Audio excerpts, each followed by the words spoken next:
Welcome to the first of 7 parts on the agreement of sale. So we're going to get started here. We're going to start with page 1. So page 1, right at the top, you'll notice the statement, standard agreement for the sale of real estate. This form recommended and approved for, but not restricted to use by the members of Pennsylvania Association of Realtors. So the not restricted to part basically means as a realtor, we can write a contract pretty much on anything. You can write it on a napkin. You can write it on a sheet of paper. You can use one off of Google Drive, find Google one and find one and use. But it's recommended to use because if there was any legal issues or anything, this document has the who, what, where, when, and why. And also with E&O insurance, some E&O insurance may not cover you if you're not using the recommended documents by the local board or the state, okay? So we recommend that you use this contract, okay? The current to-date contract. So the next part, the first page really talks about the parties involved and the property in question that's being sold. So the first block is the parties. So we have on the left side, as you can see on my screen, and everybody can see my screen, right? Okay. We have the buyers and the buyer's mailing address. So you fill that out in its entirety. I always ask the buyers, how do you want your name to appear on an official document? So do they want their middle initial? Do they want their middle name, junior, the third, whatever, okay? So get that properly filled out.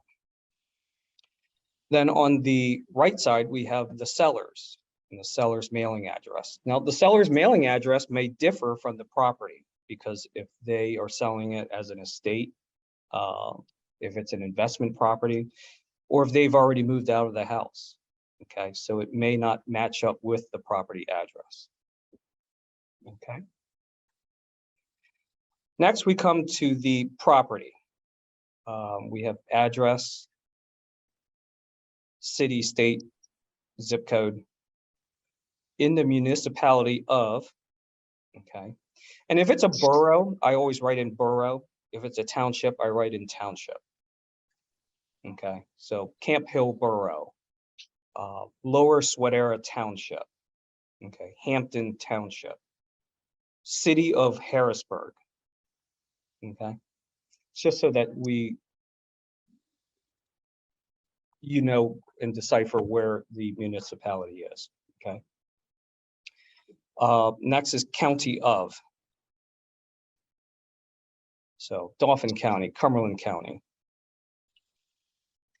In the school district of, and I always spell out the school district, Mechanicsburg Area School District, Middletown Area School District, Cumberland Valley School District,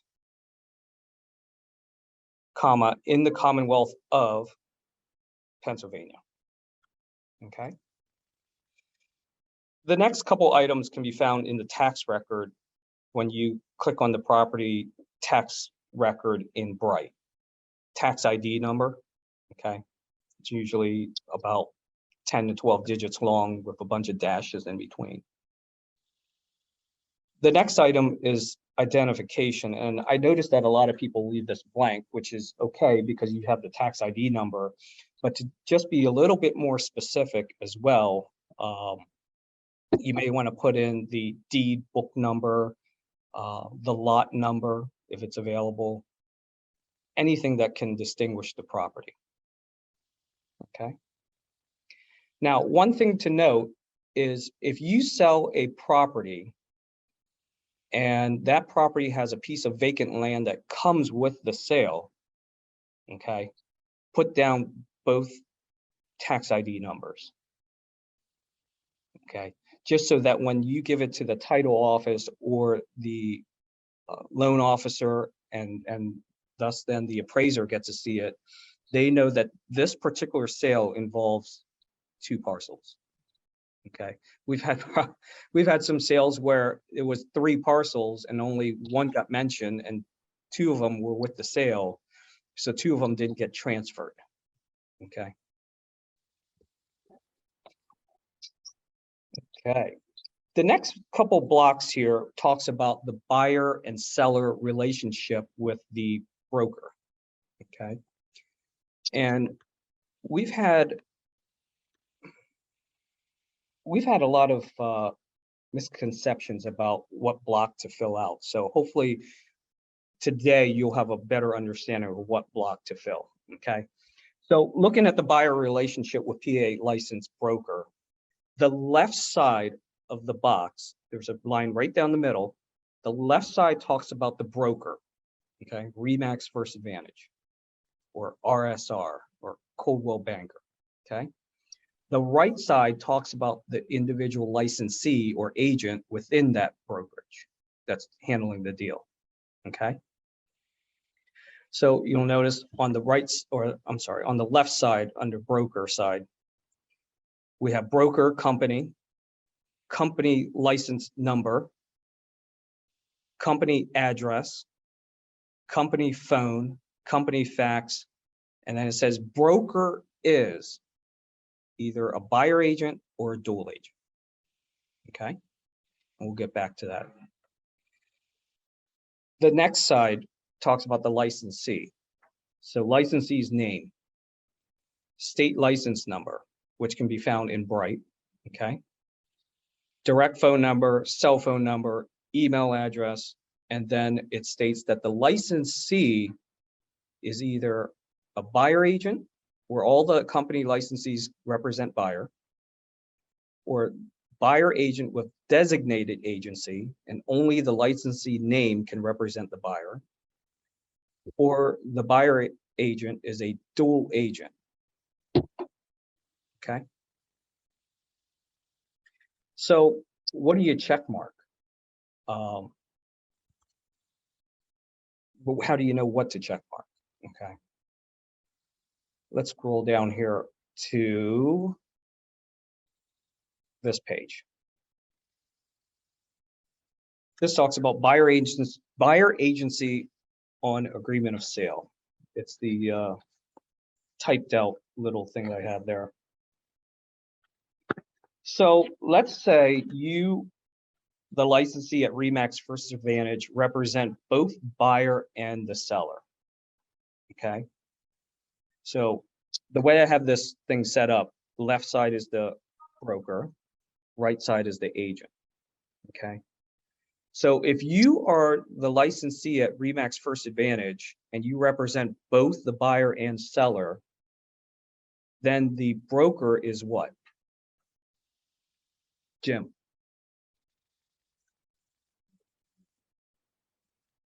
Right, but what are we? A buyer agent or a dual agent? Okay. We would be a dual agent, so it would be the second block. Okay, the brokerage is a dual agent. Now, on the right side, now we're talking about the individual agent. So, Donna, if you represent both the buyer and the seller in this case, as a licensee, what are you? Dual. Yep, so the third block down. So it would be dual and dual, okay? Let's go to the next one. You are the licensee at RE/MAX First Advantage, and you represent the buyer for a home listed by RSR Realtors. So as a broker, what are we? Anyone? Alyssa says buyer agent. That's correct. Okay. So on the left side, you would mark buyer agent. Okay. Now, what are we as far as the licensee? What is the licensee? Buyer agent. The first one, Mike? Yes, buyer agent. where all company licensees represent the buyer. Okay. So you got to remember, when you sign up a buyer agency form, that document is between the broker and the buyer. So really, anybody in our company can represent that buyer. Okay, it's just, you are the one that signed them up, so obviously you're going to be the one working with them. Okay. Okay. Next, you, the licensee at Remax First Advantage, represents the buyer. Dawn Moberg, also a licensee at Remax First Advantage, represents the seller. Okay, so the broker on the left side, what are we?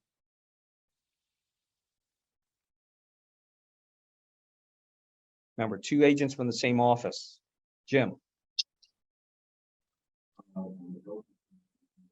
Yep, we would be a dual agent, because the broker has the buyer and the seller. Okay, they're representing both sides. Now, as the individual agent, what are we? You know, Mike? Yeah, buyer agent with designated. Yes. So again, remember, when you signed up the buyer, it's the broker that has the buyer. Okay. But now, because the broker is a dual, but we are representing the buyer and Dawn is representing the seller, Gene Costello, the broker, has designated us to represent the buyer, or Mike, and he designates Dawn Moberg to represent the seller. Okay. So that's designated agency. 2 agents from the same office. Okay. Any questions on that? Pretty clear? You good, Donna? Yes. Megan, you all right? Thumbs up? Okay. See if we can get back up here again. Okay, so seller relationship, same thing again. Broker side, licensee side. The last little tidbit at the bottom, which we probably never really even noticed or read, is dual and or designated agency. Okay. A broker is a dual agent when a broker represents both buyer and seller in the same transaction. A licensee is a dual agent when a licensee represents buyer and seller in the same transaction. All of brokers' licensees are also dual agent unless there are separate designated agents for buyer and seller. If the same licensee is designated for buyer and seller, the licensee is a dual agent. Okay. By signing this agreement, buyer and seller each acknowledge having been previously informed of and consented to dual agency if applicable. Okay. So there in writing is where the buyer and seller agrees that if you are a dual agent, they're okay with it before proceeding. Okay. Then at the very bottom, very important, initials. Okay, buyer on the left, seller on the right. Moving on to page 2 of the contract. By this agreement, comma, dated blank. So you put the date you're writing this contract, okay? Now, the date you write the contract is not necessarily the date that it's executed, which would be the last date on the contract, either after a signature or the last initial to make changes on initials, okay? Seller hereby agrees to sell and convey to buyer who agrees to purchase the identified property. Purchase price and deposit. So A, purchase price. There's a $sign right there. So that's where you put the number price, okay? Then right below it, you see a parentheses. And then end parentheses, US dollars. So that is where you spell it out like a check. To be paid by buyer as follows. Okay, here's how the buyer is going to pay for this property. 1, initial deposit within blank days. 5 if not specified. Okay, of execution, if not included with this agreement. So within 5 days, the buyer is going to give this much money. 2, additional deposit within blank days of the execution date. So let's say they want to put more additional funds down for deposit, or the seller says, all right, you can put down $1,000 for the first 5 days, but we're going to want another $20,000 after the 21st day, just to be sure that you're going to be buying this property. So you put in X amount of days of the execution for additional deposit. The last line there, 3rd, it's blank, and there's a dollar amount. So not that you should write in anything, but perfect examples of that could be non-refundable to builder, non-refundable to seller, X amount, or after satisfactory home inspection contingency period, or after satisfactory appraisal.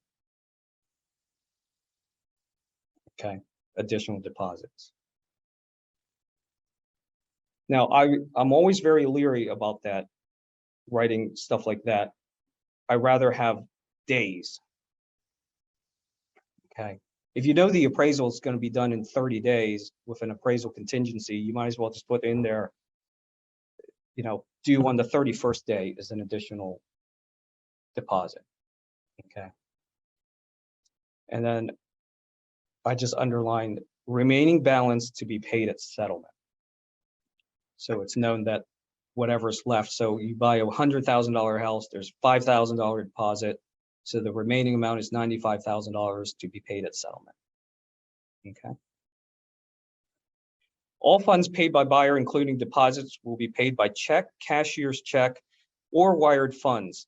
All funds paid by buyer within 30 days of settlement, including funds paid at settlement, will be by cashier's check or wired funds, but not by personal check. Okay, so if you execute a contract today, the 20th of October, and it's scheduled to settle on the 19th of November, is that 30 days or less, you're going to need a cashier's check. And the reason we want that is there's a lot of reasons. One, make sure the check clears in time for settlement. Okay. Sometimes the bank doesn't catch it until the 10th or 14th business day. And if a check bounces, 2 weeks into a deal is pretty long time. Okay. The other reason is sometimes some of these lenders, they need their time to work on the deal and they want to see the money come out of the buyer's account. They want proof that it came out of their account. Okay. So by having a cashier's check, it's instant and they can see it right away. Okay. Deposits, regardless of the form of payment, will be paid in US dollars to broker for seller unless otherwise stated here. We've had people put in there that it's to be paid, just for an example here. If you do a deal with eXp Realty, they don't hold escrow. Okay. So obviously broker for the seller, if it's eXp, they're not going to hold the escrow. So you'll have to fill in there Remax First Advantage. We'll hold it. Okay. Who will retain deposits in an escrow account in conformity with all applicable laws and regulations until consummation, consummation, or termination of this agreement. Only real estate brokers are required to hold deposits in accordance with the rules and regulations of the Real Estate Commission. Checks tendered as deposit monies may be held uncashed pending the execution of this agreement. Number 3, seller assist. For the past 2 years, we haven't had too many deals with seller assist. I would say before this whole market, it was probably right around 60% of every deal had seller assist. And that's where the seller is assisting the buyer in purchasing the property with some kind of financial help, okay, with closing costs. So it's coming back. So number 3, seller assist. Seller will pay, and there's a dollar sign. So you put a dollar number in there, or blank %, okay, of purchase price. 0 if not specified, towards buyer's cost as permitted by the mortgage lender, if any. Seller is only obligated to pay up to the amount or percentage which is approved by mortgage lender. Okay, so VA allows up to 6% closing costs. FHA allows up to 6% closing costs. Okay. Now, some deals don't need all 6%. Okay. Especially in properties that have lower taxes, real estate taxes, you'll notice that the closing cost isn't quite 6%. It might be at like 4.5 to 5.5. Well, if you write in the deal that your client is going to get 6% or a dollar amount of 6,000, and they only need 5,000, okay, the other $1,000 is just lost per this contract. Okay. Now buyers may get upset and they would say, well, if had I known that, we would have offered, instead of 100,000, we would have offered 99,000 with 5,000 in closing costs help. So they got the price down 1,000 and got their 5,000, you know. So just be leery of that. And it's always good to talk to the lender beforehand. Just say, how much closing costs do these people really need? Okay. Before you write in the max. Any questions so far? If they get caught in that situation with the closing costs, come talk to you, or like you said, talk to the lender, because they could buy the rate down, they could use the money in other ways. Home warranty. But it doesn't typically happen or work if it's the day before closing is when you find out. Yes. Know your numbers up front. Yep. Okay. Number 4, settlement and possession. Settlement date is blank or before if buyer and seller agree. Okay. Now, if you put in there October 20th and the buyer and seller agrees to settle on October 12th, okay, what should you do? Seth says nothing.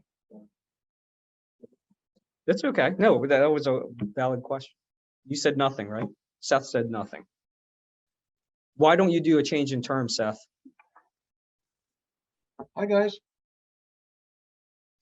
So to answer Kong's question, there is no need for an addendum or a change in terms to shorten the settlement period, especially since it's built into the contract.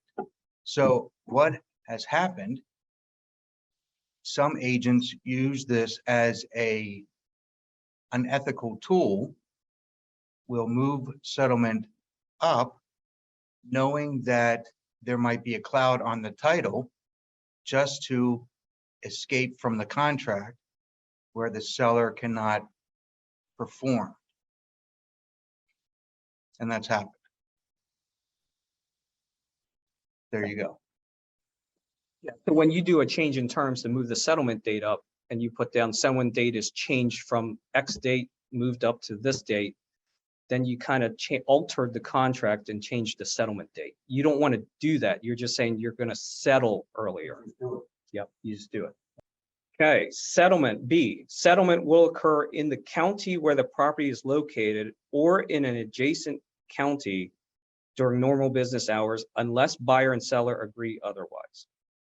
So we sell a property down in Gettysburg and our client is from Perry County and they want to settle at their title company, at the buyer agent's company in Perry County. The seller doesn't agree. Because it's not adjacent, they're not touching. Right? That's what this contract is saying. Can they settle in Cumberland County? If it's touching, right? Adjacent, touching. Yeah. So. C, at time of settlement, the following will be prorated on a daily basis between buyer and seller, reimbursing where applicable. Current taxes, rents, interest on mortgage assumptions, condominium fees and homeowner association fees, water and or sewer fees, together with any other lienable municipal service fee. All charges will be prorated for the period covered. Seller will pay up to and including the date of settlement, and buyer will pay for all days following settlement unless otherwise stated here. Okay, so we have a property that settles today, October 20th. Okay, and there's prorations of school taxes. What this is stating is the seller is responsible for up to today. Then October 21st and thereafter, the buyer is responsible. Okay, that's stated right here. We've had several buyers sometimes micromanage this thing down to the last penny, and their thinking is, well, I'm selling the house today. They should be paying the taxes today. Nope, it's in the contract, Mr. Seller. You agreed to that. Okay. For the purpose of prorating real estate taxes, the periods covered are as follows.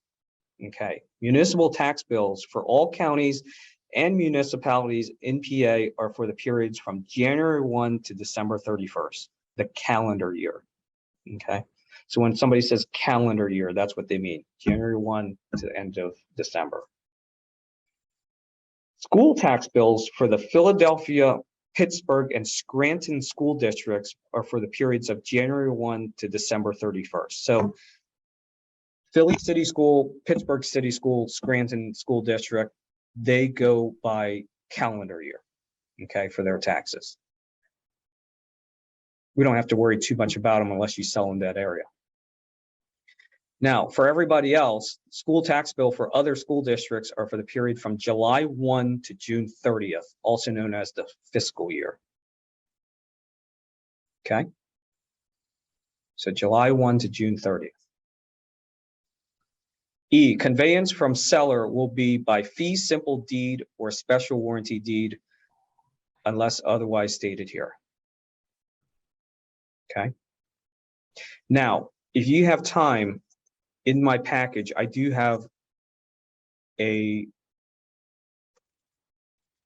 list of different types of deeds. Okay, we really only deal with fee simple here, so you may not ever run into any of these other types, but it's good to know what they are. Okay. F, payment of transfer. Yes, Jim. Okay. Yeah, we've run into that from time to time. Quit claim. Yeah. Claim won't be party, won't be used in a transaction. So that quick claim is outside of the transaction, in conjunction with the transaction. Seth, you want to come up and tell them that? I can. Sorry. So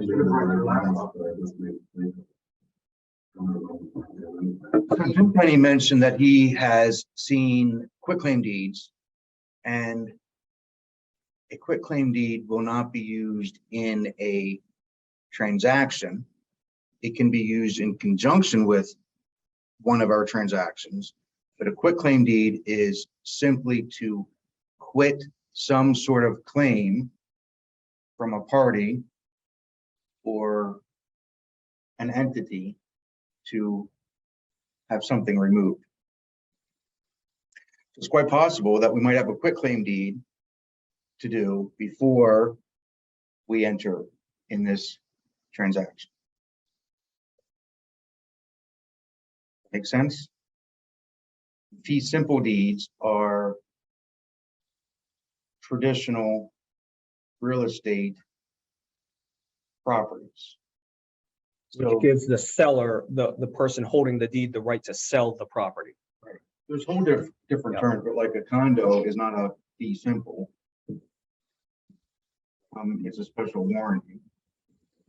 But most people don't need to worry about that paragraph unless we're dealing with commercial or some kind of uniqueness.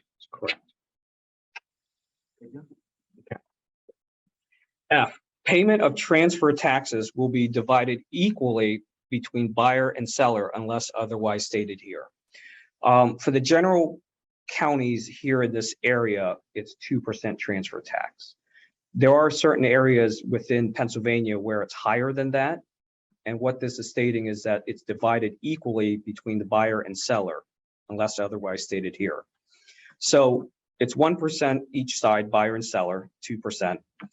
But lately, to be creative, a lot of buyers have been saying, well, we'll pay the transfer tax, both sides, 2%, okay? So a lot of agents then just write it on the last page of the contract, which is a no-no. This is where you state it, because it says here, unless otherwise stated here, and you simply just put buyer pays 2% transfer tax, comma, seller pays 0%, okay? Or whatever percentage that they decide to pay.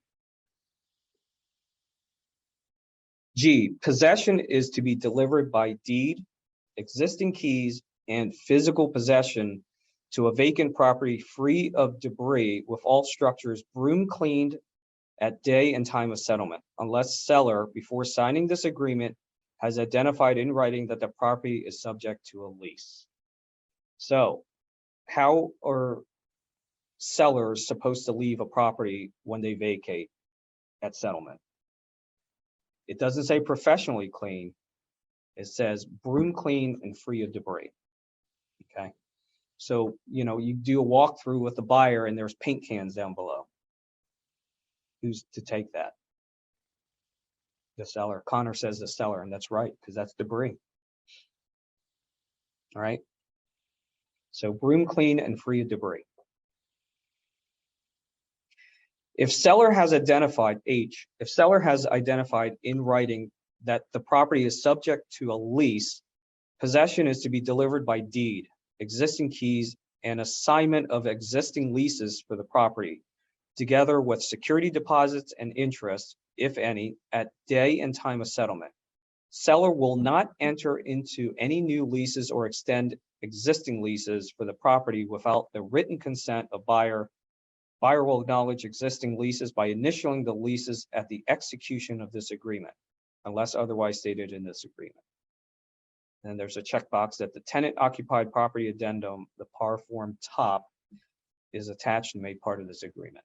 So that's talking about a property where there's renters in it, tenants, or it's a rental property. So if it's a vacant property and it's under contract, the seller can't say, well, I'm going to sign a lease because this thing doesn't settle for 45 days and I need some money in 30 days here.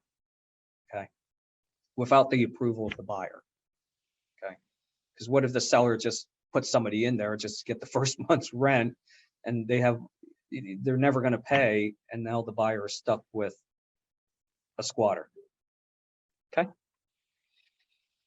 5, date, time is of the essence. A, written acceptance of all parties will be on or before blank day. Okay, you put in a date there. So you turn in this contract and today's the 20th, and you say that I want to have an answer and fully execution by October 21st, tomorrow. Okay. By that date, we should have an executed contract. Okay. Let's just say on the 22nd, nothing's been executed until later that evening. The seller says, all right, I sign off on it. Here you go. Okay. And the buyer accepts it. You accept it for the buyer, buyer accepts it. And nobody ever thought to change that date. Okay. So the buyer gives the deposit money and you're moving on with the deal. They order the inspections, they order the appraisal, everybody's moving right along. But let's say on November 1st, all of a sudden the buyer says, hey, Jim, you know, I did turn in the deposit money, I ordered title, I proceeded with the deal. But now I kind of want to back out, and I noticed that this thing wasn't executed on this date that this contract says. Can I back out? Okay, Jim says no. And the reason why, as Jim Goldsmith said in the past, is you've made an effort to continue with the deal. Now you can't just go back and say, well, I didn't want this deal, after you've made an effort and a forward movement to continue with the deal. Okay, it is a good idea to get that initial and change when you're doing this, but now after a whole week and a half, you can't go back and claim that as your way to back up. Okay, got that, Donna?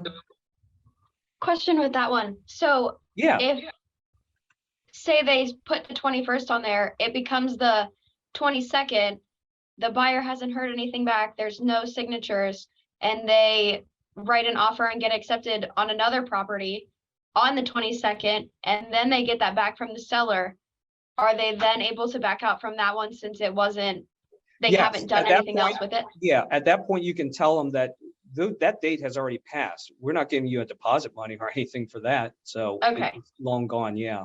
Yeah, It's just if okay, you make some kind of effort and, Right. and giving the seller the deposit money after the fact is an effort, right. right? Yeah. Good question, Megan. Thank you. Part B, the settlement date and all other dates and times identified for the performance of any obligations of this agreement are of the essence and are binding. Okay. C, the execution date of this agreement is the date when buyer and seller have indicated full acceptance of this agreement by signing and or initialing it. For purposes of this agreement, the number of days will be counted from the execution date, excluding the day this agreement was executed and including the last day of the time period. All changes to this agreement should be initialed and dated. Okay, what that's stating, today's the 20th, okay? We have the contract executed today, okay? Let's just say for simple purposes, there's a 3-day inspection contingency. When is that day up? Well, according to what we just read, it doesn't count today. Today's not day one. Tomorrow's day one. The 21st is day one. The 22nd is day two. The 23rd is day three, and up till the end of that day. Okay, so you count that last day. Everybody got that? That's where we know how to count days Normal for the way of- contract. Normal way of counting. Right, We don't count zeros. 0, 1, 2. right. Meaning we don't count today, the execution date. Tomorrow's day one.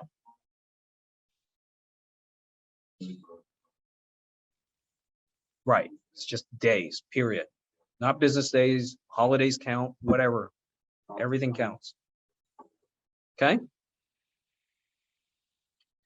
D, the settlement date is not extended by any other provisions of this agreement and may only be extended by mutual written agreement by the parties. Okay, what kind of mutual written agreement can a contract be extended? Change in terms form. Okay. Actually, that's a good thing to mention too. Once this contract is executed, okay, and you turn it into Seth, you're done making changes on it. Okay. If anything has to be changed, it has to be made with a change in terms form. Because here's a perfect example. This deal is executed on October 20th. November 5th, you look back and you and the seller, the listing agent, buyer agent, and listing agent say, well, you know what? The mortgage contingency box is filled out wrong. Let's go back and initial everything and change off on it. You know, you sign it, initial it, and date it. Well, doesn't that restart all the contingency periods? Because it's the last date on the contract. You're now stating that the contract isn't executed until November 5th. Now 10 days of inspection start all over again. That's why you don't do that. you do it on a change in terms form. Okay.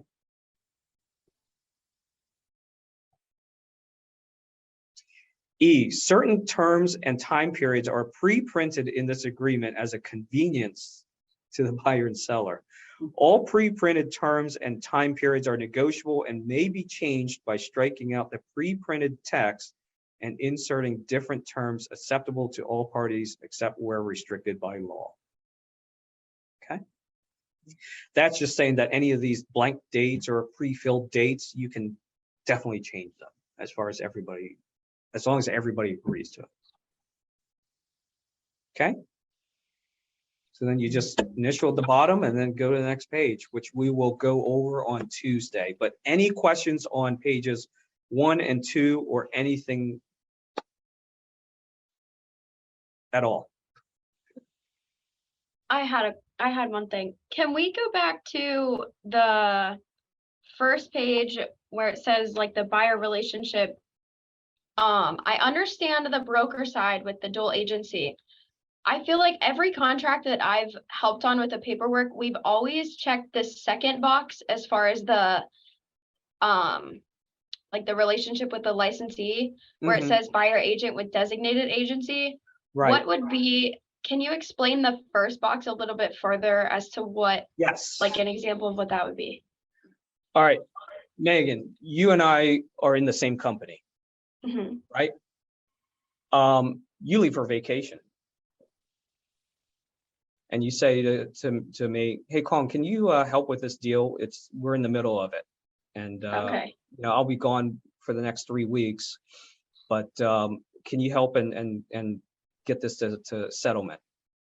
Well, if you have down buyer agent with designated agency, only licensee above can represent the buyer. Well, I can't help you. Right? yeah, Yeah. So that's why if as long as you are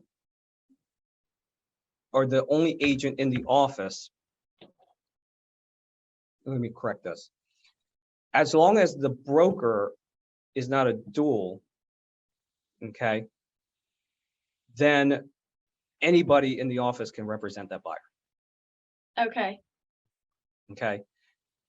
So let's go back to this again. Okay. The broker is a buyer agent. So Remax First Advantage has the buyer. Coldwell Banker has the seller. okay, The broker is a buyer agent. The licensee, the broker is allowing you as the licensee to represent the buyer, but he can really pick anybody. okay, Okay. Now, here's the other example.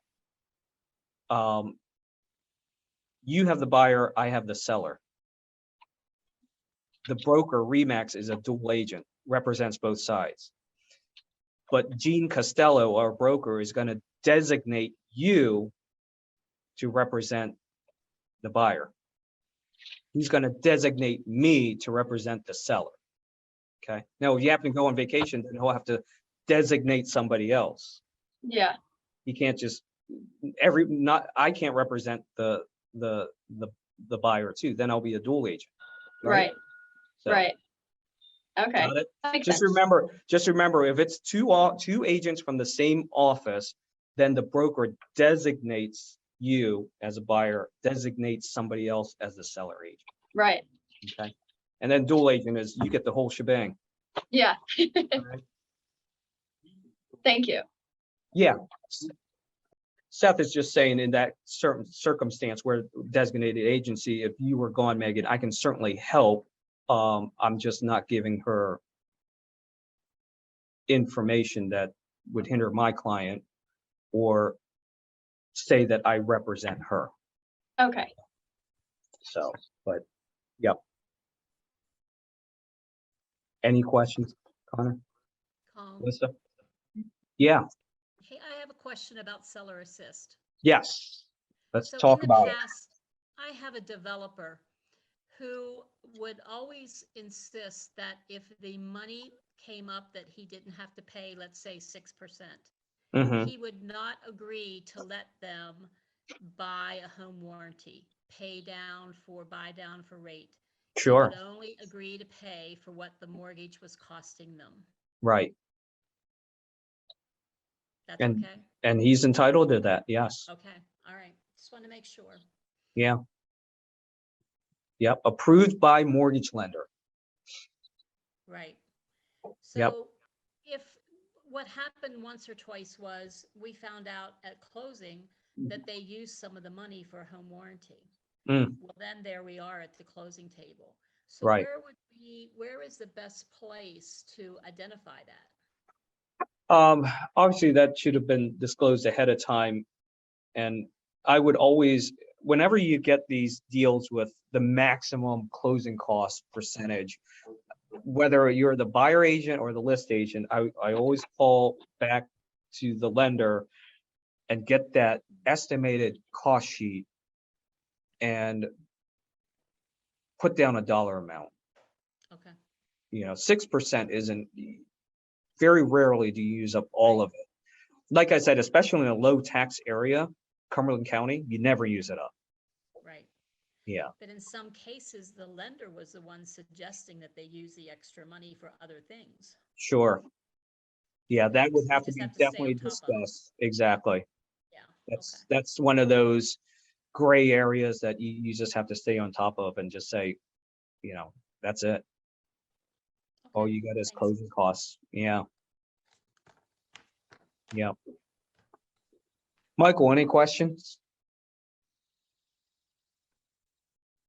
Okay. All right, Tuesday, we'll go over page 3 and 4, and I'm pretty sure that that's going to be a lot to talk about because that's the mortgage contingency. That's the biggest change in our contract. And I just want everybody to understand it because we just went through it. How about it, Donna, with the health that portion of it? And it's not up to the buyer to back out. So that's a misconception. So, but we'll go over it. And if you have any questions in between now and then, feel free to call myself, Tim, Brooks, and we'll help you out with this. Okay.